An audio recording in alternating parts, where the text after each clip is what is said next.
Due असल में exams start हो चुके हैं आज से। और जब ये वीडियो बन रहा है तो अब बहुत सारे ऐसे बच्चे हैं जिनको ये नहीं पता कि कॉलेज में जाकर आंसर लिखने कैसे होते हैं। अगर आप थर्ड सेमेस्टर में फिफ्थ सेमेस्टर में, तो आपको तो ऑलरेडी एक्सपीरियंस हो चुका है, तो आपको पता है कि किस तरीके से आंसर लिखे जाते हैं। बट फिर भी कुछ चीज़ों का ध्यान रखना बहुत ज़्यादा इंपॉर्टेंट है। और जो फर्स्ट सेमेस्टर वाले बच्चे हैं वो तो पहली बार ही कॉलेज का एग्ज़ाम देंगे, तो उनके लिए तो जानना और ज़्यादा ज़रूरी हो गया है कि आखिर एग्ज़ाम्स में आंसर शीट कैसे भरनी है, किस तरीके से आंसर्स को प्रेजेंट करना है ताकि उनको अच्छे मार्क्स मिले। ठीक है, तो आज का पूरा की पूरा वीडियो इसी के लिए है कि आपको क्वालिटी आंसर यानी कि बहुत बढ़िया आंसर कैसे लिखने हैं ताकि नंबर आप ज़्यादा से ज़्यादा वहाँ पर ले पाओ। तो पहली बार आए हैं तो सब्सक्राइब जरूर कर लीजिएगा, बेल आइकन प्रेस करिए, हमारी एप्लीकेशन डाउनलोड कर लीजिए प्ले स्टोर से। वहाँ पर बहुत सारा फ्री का कंटेंट है आपके लिए, और ऑफलाइन ऑनलाइन दोनों ही मोड पर हमारी क्लासेस भी चलती हैं, वो भी आप हमारे साथ ज्वाइन कर सकते हैं। देखिए, जैसे ही आपका एग्ज़ाम्स आएंगे, यानी कि एग्ज़ाम जैसे बता चुका हूँ आज से शुरू हो रहे हैं, तो जब आप अपने एग्जामिनेशन हॉल में जाएंगे तो सबसे इंपॉर्टेंट काम आपको दो करने हैं। पहली चीज़, अटेंडेंस शीट फिल करना बिल्कुल मत भूलिएगा, वहाँ पर बहुत इंपॉर्टेंट है। दूसरी चीज़, जब आपको आंसर शीट मिलेगी ना, उसको प्रॉपर तरीके से फिल करना है। आपका रोल नंबर वगैरह जो भी डिटेल उसमें पूछी जाएगी वो आपको बहुत ध्यान से फिल करनी है। ये सब फिल करने के बाद आपको मिलेगा क्वेश्चन पेपर। तो क्वेश्चन पेपर को ना बहुत ध्यान से पहले आपको पढ़ना है ना। नॉर्मली दो पैटर्न चलते हैं क्वेश्चन पेपर के। एक होता है कि इंटरनल चॉइस वाले क्वेश्चंस आते हैं, जैसे 5 क्वेश्चन दे दिए, सभी में इंटरनल चॉइस है, करने आपको पांचों हैं। या 10 क्वेश्चन दे दिए आपको, उसमें से बोलेंगे डू एनी 5।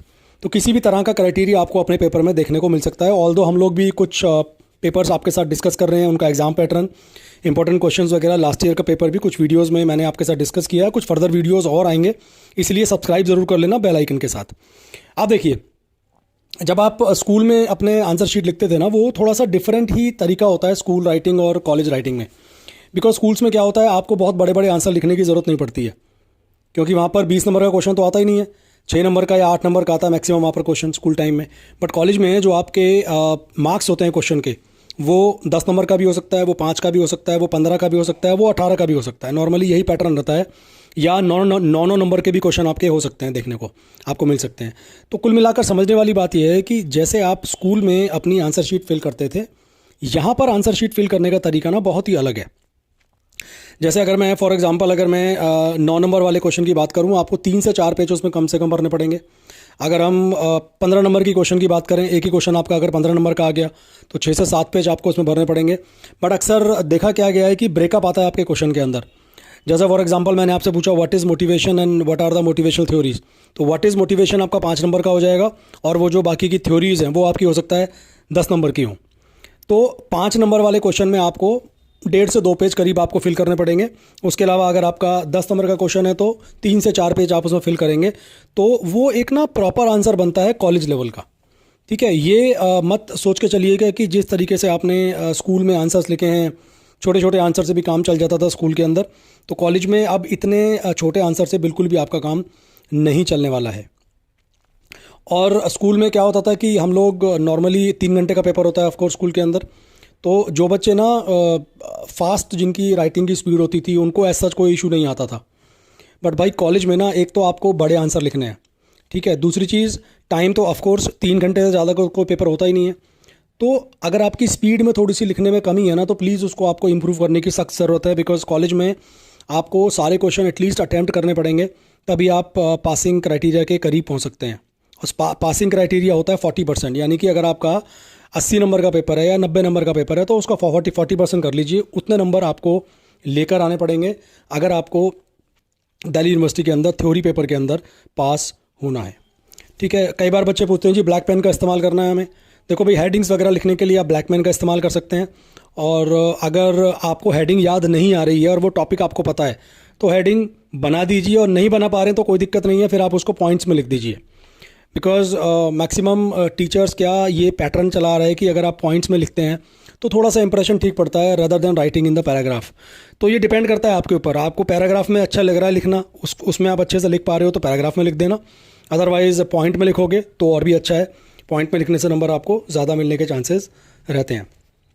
अच्छा, सबसे बड़ी गलती एक पता क्या होती है, ये हमने स्कूल लेवल पे भी बच्चों की आंसर शीट में चेक करता हूँ, कॉलेज लेवल पे भी चेक करता हूँ, तो मुझे पता है नॉर्मल बच्चा पता है क्या करता है। जैसे फॉर एग्जांपल अगर मैं आपसे यही क्वेश्चन उठा लूँ जो मैंने अभी पूछा था, मैंने बोला जी एक्सप्लेन मोटिवेशनल थ्योरीज कौन कौन सी होती हैं। अब बच्चा पता क्या करेगा, फॉलोइंग आर द थ्योरीज। कभी भी ना अपने आंसर को आपको डायरेक्टली स्टार्ट नहीं करना है, वो जो टॉपिक है सबसे पहले उसके बारे में ना थोड़ा सा बेस बनाइए, थोड़ा सा उसको इंट्रोडक्शन दीजिए उस टॉपिक के बारे में 5-7 लाइनों में। उसके बाद आप लिखिए जो आंसर आपको प्रेजेंट करना है। ठीक है, ये सब कर लिया आपने प्रॉपर हेडिंग्स के साथ।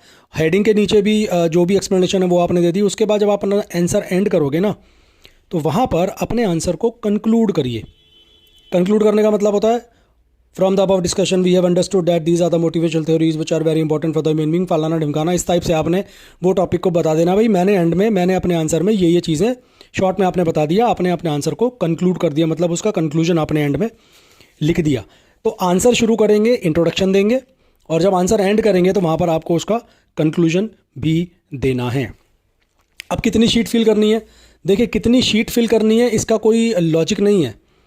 मतलब ऐसा नहीं है कि आपको एडिशनल शीट नहीं मिलती हैं, आपको वहाँ पर एडिशनल शीट भी दी जाती हैं। मैंने अभी बताया इसी वीडियो के अंदर कि आपको जैसे अगर 5 नंबर का क्वेश्चन आपके सामने है तो 1.5 से 2 पेज आपको कम से कम भरने हैं उसके अंदर। ठीक है, तो जब आपके पास जो आंसर शीट पहली जो बुकलेट मिलती है वो ख़त्म हो जाती है, तो आपको एडिशनल शीट वहाँ से मिल जाती हैं। एडिशनल शीट लीजिए, एडिशनल शीट को प्रॉपर तरीके से अटैच करना है। एडिशनल शीट पे भी ना अपना रोल नंबर वगैरह बड़े ध्यान से फिल करना, क्योंकि अगर वो मिस हो गई या आपने वो मेंशन नहीं किया तो वो आपकी आंसर शीट का पार्ट नहीं माना जाएगा। उस केस में आपको नंबर के फॉर्मेट में आपको सफ़र करना पड़ सकता है। मतलब अगर वो सोचो कि एडिशनल शीट अगर खो गई किसी वजह से, या आपने उसमें गलत रोल नंबर लिख दिया, तो वो एडिशनल शीट आपकी शीट काउंट नहीं होगी ना, फिर आपके पास होने में दिक्कत आने वाली है। तो जो भी एडिशनल शीट लिखें उसको भी साफ़ तरीके से आपको फिल करना है। अपने आंसर्स को बहुत प्रेजेंटेबल तरीके से लिखिएगा। जो जो इंपॉर्टेंट वर्ड्स हैं अगर आपको लगता है वो इंपॉर्टेंट हैं तो उनको अगर आप अंडरलाइन कर सकते हैं तो दी बेस्ट है।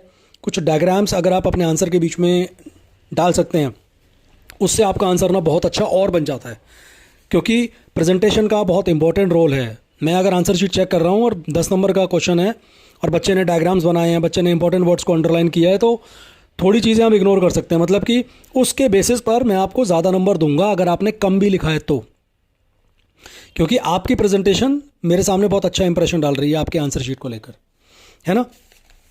तो अब एक और दिक्कत आती है बच्चों को कि क्या हम बुक की लैंग्वेज एज इट इज़ उतार सकते हैं आंसर शीट में। देखिए, बुक की language as it is answer sheet में उतारना हर किसी के लिए तो पॉसिबल होता नहीं है। जो बच्चे रट्टा मार सकते हैं वो शायद ऐसा कर पाते हैं, बट बहुत सारे बच्चे ऐसे होते हैं जो बुकिश लैंग्वेज डिट्टो नहीं लिख पाते हैं। अब इसका क्या सॉल्यूशन है? सॉल्यूशन बड़ा सिंपल सा है इसका, जो मैं कॉलेज लेवल और स्कूल लेवल दोनों तरह के बच्चों को बताता हूँ कि भाई आपको ना वो टॉपिक समझना है, और उसके बाद जब अपना आंसर लिखेंगे ना, आपको अपने वर्ड्स में अपने शब्दों में आंसर को प्रेजेंट कर देना है। कोई टेंशन की बात नहीं है। मुद्दा सिर्फ पता है क्या है, इतना सा, आपका जो आंसर है ना वो आपके क्वेश्चन से अलग नहीं बनना चाहिए। मतलब जो क्वेश्चन में पूछा गया है आपका आंसर उसी से रिलेटेड होना चाहिए। अपने वर्ड्स में लिखोगे कोई दिक्कत नहीं है, बुकिश लैंग्वेज लिखोगे तो भी कोई दिक्कत नहीं है। तो जैसा आपको सूट करता है, जैसा आप लिख सकते हैं, आप उस तरीके से अपने आंसर को प्रेजेंट करें। बिकॉज मैं पहले बता चुका हूँ college level is very different. और अगर आपका न्यूमेरिकल पेपर है, जैसे अगर अकाउंट्स का पेपर है, आपका स्टैटिस्टिक्स का पेपर है, तो आप बेसिक कैलकुलेटर ज़रूर वहाँ पर लेकर जाइएगा। इंग्लिश के सेंटेंसेस जब आपको फॉर्म करने हैं तो कोशिश करिए कि ग्रामेटिकल मिस्टेक वहाँ पर आपसे ना हो। वॉज लग रहे हैं तो आप इज़ ना लगाएं, इज़ लगना है तो वॉज ना लगाएं। तो ऐसी गलतियाँ अगर आप नहीं करेंगे तो आपकी प्रेजेंटेशन, आपकी आंसर शीट नंबर 1 होगी। और जब एग्जामिनर उसको चेक करेगा तो उसे भी बड़ा अच्छा लगेगा कि बच्चे ने कितनी अच्छी तरीके से अपने आंसर को प्रेजेंट किया है। एंड उस केस में डेफिनेटली आपको अच्छे नंबर ही मिलेंगे और आप बहुत बढ़िया अपना एग्ज़ाम क्लियर कर सकते हैं। ये जितनी भी मैंने चीज़ें बताई ना इस वीडियो के अंदर, वो आपको हर सेमेस्टर में फॉलो करनी है। हर कॉलेज के बच्चे के लिए ये वीडियो इंपॉर्टेंट है। दोस्तों के साथ ये वीडियो ना शेयर ज़रूर कर देना, बिकॉज कुछ सवालों के मैंने जवाब दे दिए हैं जो उनको नहीं पता। बार बार बच्चे पूछते हैं कि इस चीज़ का कैसे करें, ये चीज़ कैसे होगी। तो वीडियो बहुत ज़्यादा वैल्यूएबल है। ठीक है, हमारी एप्लीकेशन ज़रूर आप डाउनलोड कर लेना, ताकि वहाँ पर जितना भी कंटेंट है, क्लासेस हैं, कंटेंट है, बहुत सारा नोट्स हैं, वो सब आप यूज़ कर पाएँ। ठीक है, और चैनल सब्सक्राइब ज़रूर कर लेना और वीडियो को लाइक कर देना यार अगर तुम्हें वीडियो अच्छा लगा हो तो, और कमेंट करके बताना कितनी हेल्प हुई है आपकी इस वीडियो के साथ। ठीक है, thank you very much and all the very best for your exams. Do well and don't worry यार, it is just an exam.